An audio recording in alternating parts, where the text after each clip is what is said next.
Hi, how's it going? This is Resident of Collingwood for YouTube, and I'm here to start my read-along review for the Dark Shadows Daybook written by Patrick McCray. I'm going to do the narration. I'm going to do the read-along. Curse of Dark Shadows. A love letter to the Dark Shadows Daybook written by Wallace McBride. Fade in. Slide. Collingwood night. Narrator's voice. The dawn will soon come to Collingwood, and bring with it the unresolved troubles of another day.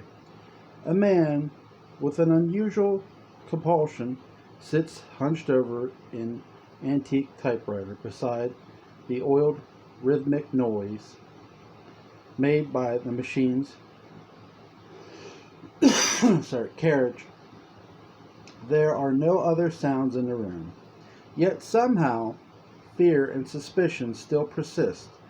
It is a false calm with terror echoing in the sounds between the letters, hammering paper, the setting disguises, the presence of an even greater violence, and the sinister stillness of that obscures an unmentionable evil. The camera pans down, settling on the keys as they spell out the words, Dark Shadows Daybook. A light from somewhere off-screen flashes erratically like a broken strobe light. Our writer is Patrick McCray.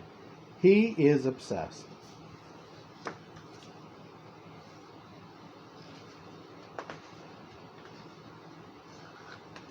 Try to don't skip any pages.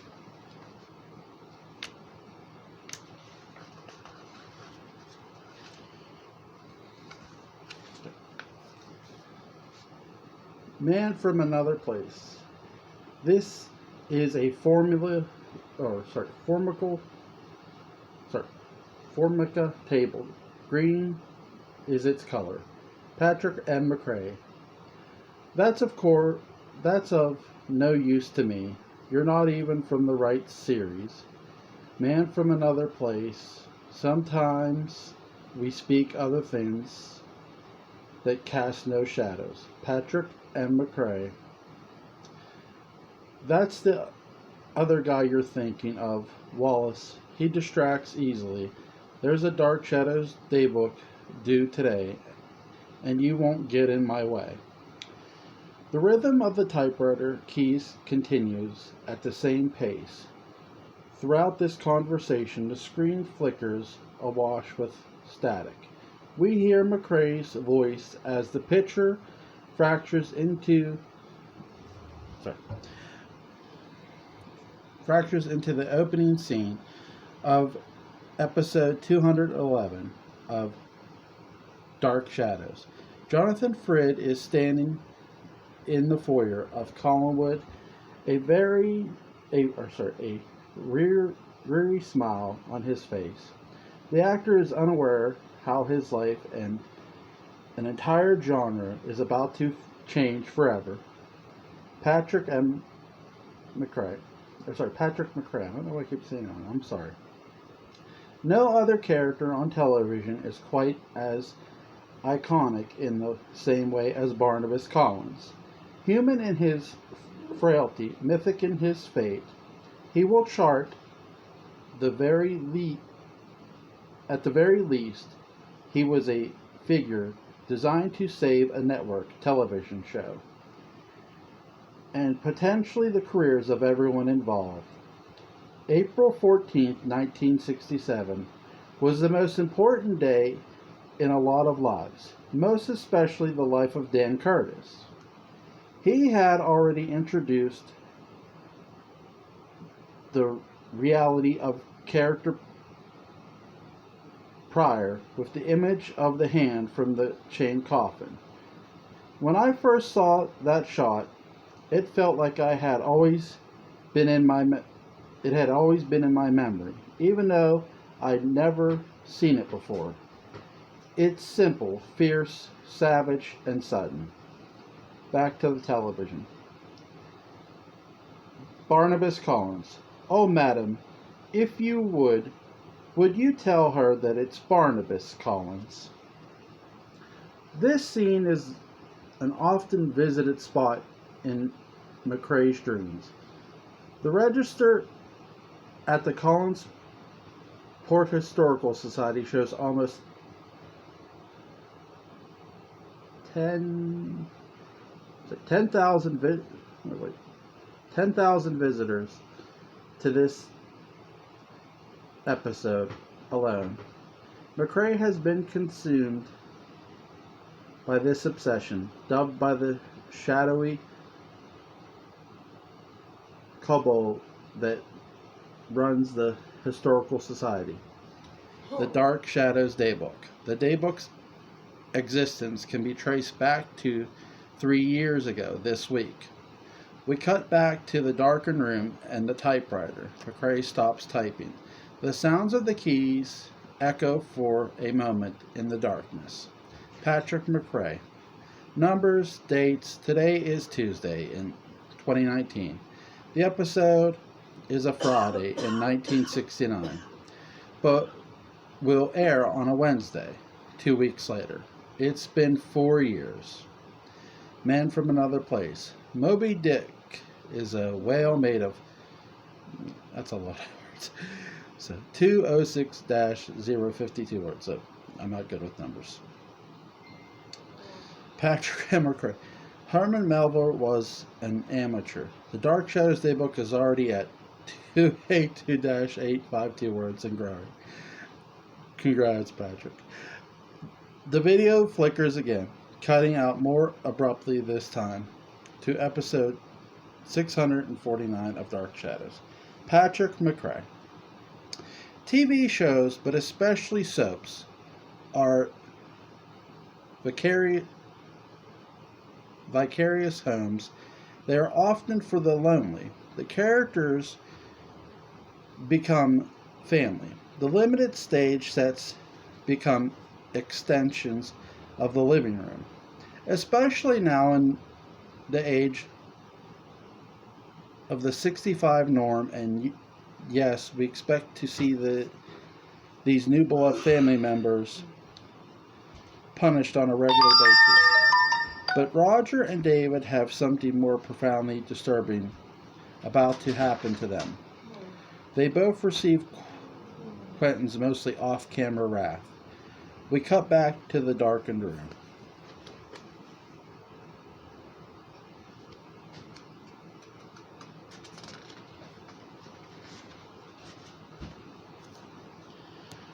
Patrick McCray. Did I write that? I don't remember that. I don't remember writing that. It was just last year. Patrick McCray, 1969. Man from Another Place. No, 2018. The video flickers. We see flashes from the other TV shows from the 60s. We see the Monkey Mobile, Spock delivering the Vulcan neck pinch, a clip of Jay and the Americans playing some song we've all heard a million times, but still can't remember the name of. Patrick McCray.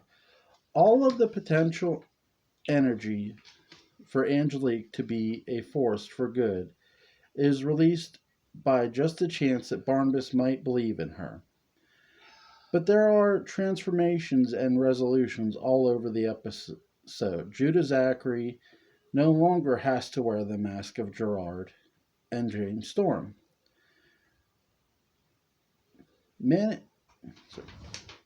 Manages the new character with elegancy, brutal menace. He takes her powers as easily as she took Barnabas. Curse the ease of both actions, mocks the years of struggles endured to cure one and mitigate another. Yep, it really was just that simple for someone in power anyway. He's speaking about episode 1196 of Dark Shadows. But at this point, the themes have blurred together to the point of becoming one episode. Patrick McCray. Sometimes the faces change. Sometimes the names change. Everybody's reality stays the same. My favorite episode of Dark Shadows are payoff episodes. Rarely has a slow burn paid off in such a spectacular manner. Probably because this has been slowly burning for 3 years and finally wraps up pretty much the series. The key question is it satisfying? Immensely. And as the first 3 episodes, it's only the beginning. Man from Another Place. Are you talking to Who are you talking to? Patrick McCray. I sometimes don't know. The feedback is inconsistent. Sometimes I write these things and people respond. Other times it feels like I'm writing to entertain the void, but that's okay because even the void needs a friend. Static. This time we cut directly to episode 706 of Dark Shadows. Barnabas Collins has a gun to his head. We know it's not a real gun because it's just a TV show. The character holding the gun, Carl Collins, also knows it's not a real gun, even though he is just a fictional character. Patrick McCray. Here we have Barnabas on a mission to save a life. As noble as it gets, and yet from day one in 1897, he led, as the title of my autobiography will read, a life under siege.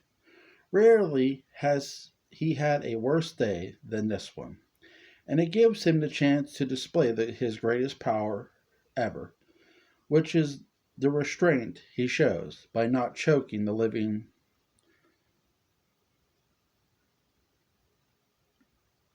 shisha out of Carl and Magda. Yes, Angelique, Nicholas, and Adam tried his metal and soul to the ectoplasmic marrow. These are major existential crises compared to this unbroken chain of stubbled, sensational toes in episode 706. Child's Play. Man from Another Place. I've seen this one. Patrick and McCray. Wait, what? Man from Another Place. I used to run home from school to watch. Dark.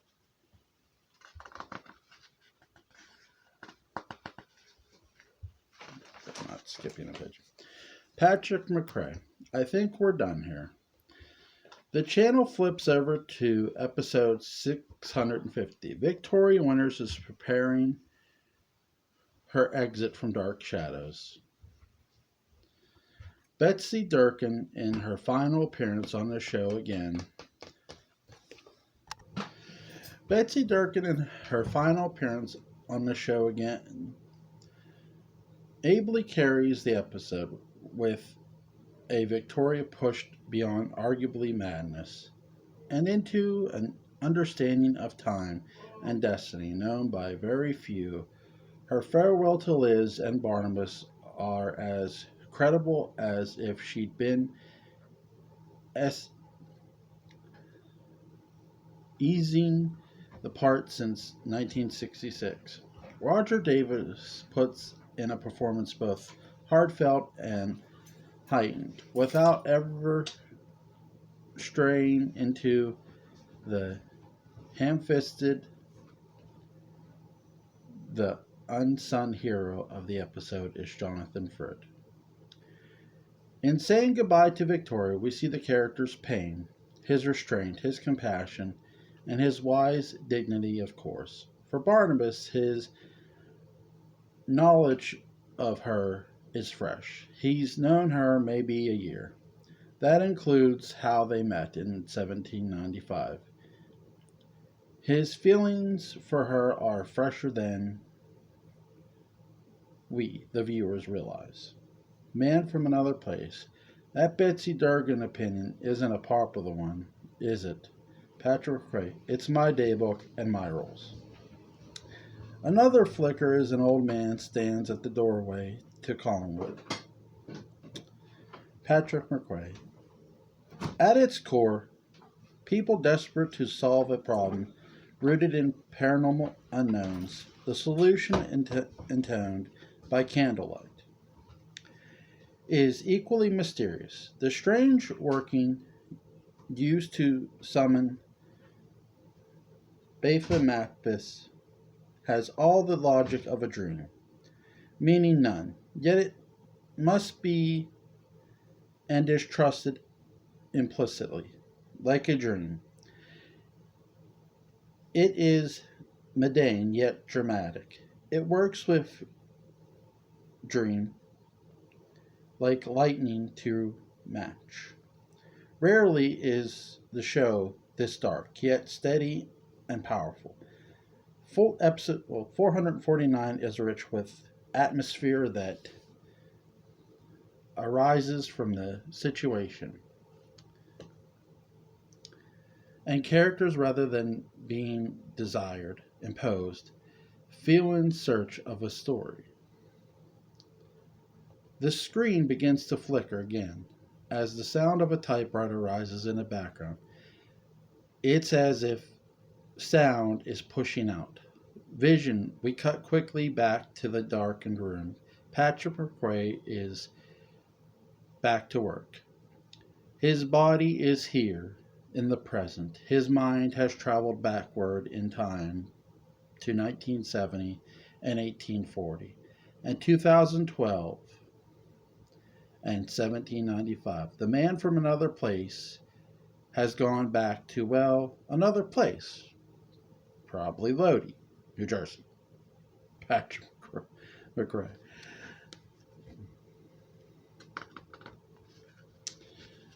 Okay. Who's there? Many would argue. Actually, I'm going to show this picture. Sorry, guys. Give me 1 second. Sorry about that. I want to show this picture with this book. This is very nice. Yeah, I should go check out this book. It's very good so far. Many would argue that Hamlet is the greatest piece of storytelling in the English language. It begins with a question, and then spends the next 2 to 4 hours piling on more and more and more questions, as it tries to answer the first one. Who's there? A story of dark shadows is propelled by the same question. Who's there? In average stories, the who in question concerns the unknown presence in the dark.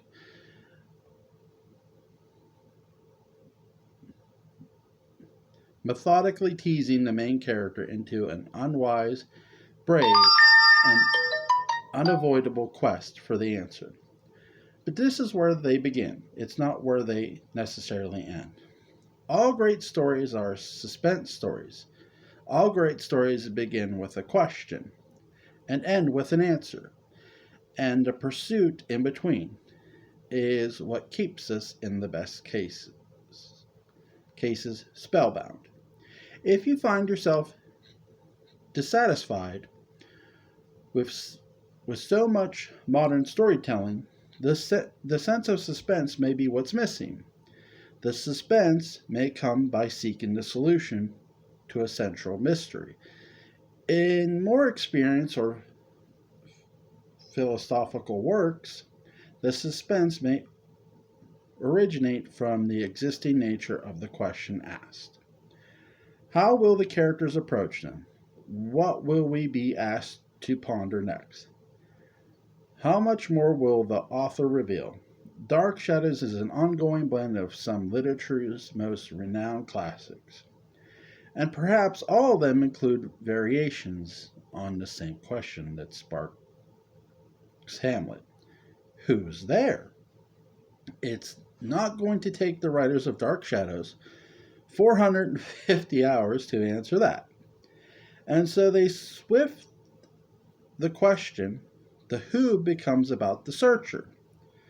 The searcher on the show may begin as Victoria, a woman with a mysterious heritage, but that central character evolves to become Barnabas. And we know his heritage. It's hanging on the wall. His mystery concerns his future more than his past. His curse becomes an unpredictable blessing against darker forces, and it keeps us watching to discover who he will become. Most importantly, by seducing us into identifying with Barnabas, Dark Shadows ultimately asks who we will become.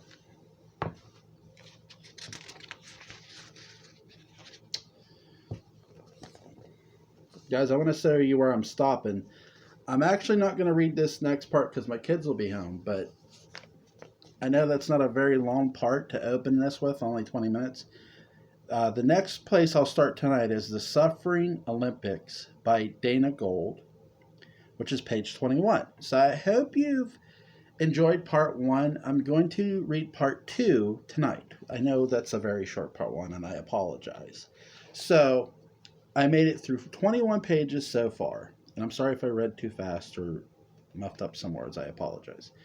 But I'm going to leave a link to each description of where you can get this book. You see where I'm stopping and where I'm going to be picking up tonight. It's called I Belong to the Blood Bank. I love this picture, by the way. The art, guys, the artwork in literature is amazing. Wallace, McBride, Patrick McCray have done a fantastic job so far. I'm really enjoying this. This is a lot of fun to read. I will not be putting this down anytime soon, obviously. And that's the idea, you know. It's if you really want to learn about someone else's point of view of Dark Shadows, you know, this is the book to pick up, and it's an excellent book so far. It's really enjoyable. So I'm gonna read here tonight. I hope you guys enjoyed. I know I'm sorry for a short part 1, but my kids will be home here very soon. So I want to thank you guys for tuning in. Tune in tonight when I read this part, and where I stop there, we'll see. Okay? You guys have a good day.